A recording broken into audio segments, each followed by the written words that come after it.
વડોદરા શહેરના સલાટવાડા વિસ્તારમાં વિધાનસભાના મુખ્ય દંડક બાલકૃષ્ણ શુક્લની ઉપસ્થિતિમાં પોસ્ટર પ્રચાર અંતર્ગત ફિર એક બાર ભાજપ સરકારના પોસ્ટર લગાવવામાં આવ્યા। આજે ભારતીય જનતા પાર્ટીના પોસ્ટર પ્રચાર અંતર્ગત વિધાનસભાના મુખ્ય દંડક બાલકૃષ્ણ શુક્લની ઉપસ્થિતિમાં સલાટવાડા વિસ્તારમાં પોસ્ટર લગાવવામાં આવ્યા। શાસક પક્ષના નેતા મનોજ પટેલ તેમજ પાર્ટીના વરિષ્ઠ કાર્યકર્તા સદાનંદ દેસાઈ સહિતના કાર્યકરોની ઉપસ્થિતિમાં ફિર એક બાર ભાજપ સરકારના પોસ્ટર લગાવવામાં આવ્યા।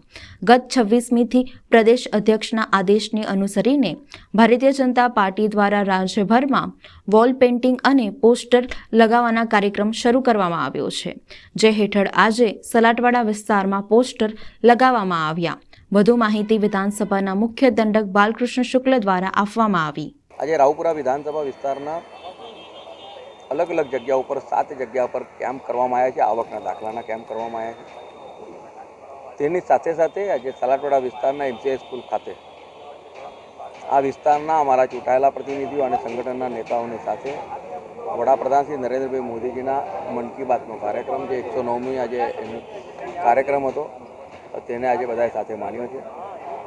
આપના માધ્યમથી રાવપુરા વિધાનસભા વિસ્તારના તમામ મતદાર ભાઈઓ બહેનોને વિનંતી કરું છું કે આજે જે આવકના દાખલાનો કેમ્પ થયેલ છે તેમાં જે સંબંધિત આપણે આવકનો દાખલો લીધો છે તેનો પણ કેમ્પ આવતા દિવસોમાં વહેલામાં વહેલી તકે આપણા વિસ્તારમાં જ્યાં આપણે આવકના દાખલાનો કેમ્પ થયો ત્યાં જ થશે, એટલે સુવિધા પ્રાપ્ત કરવા માટે આવશું। અને એની સાથે સાથે જે કોઈક નાગરિકો કદાચ તેમના આવકના દાખલાના કેમ્પમાં આજે આવ્યા નહીં હોય અથવા તેમનું રહી ગયું હશે તો તેમને પણ વિનંતી કરું છું કે આપણા આસપાસના કોઈ પણ ચૂંટાયેલા પ્રતિનિધિ કે સંગઠનના પ્રતિનિધિને મળીને કે મીડિયાના મિત્રોને કહીને જાણ કરશો તો અમારા કાર્યકર્તા આવીને એ પણ આપને સુવિધા ઉપલબ્ધ કરશે।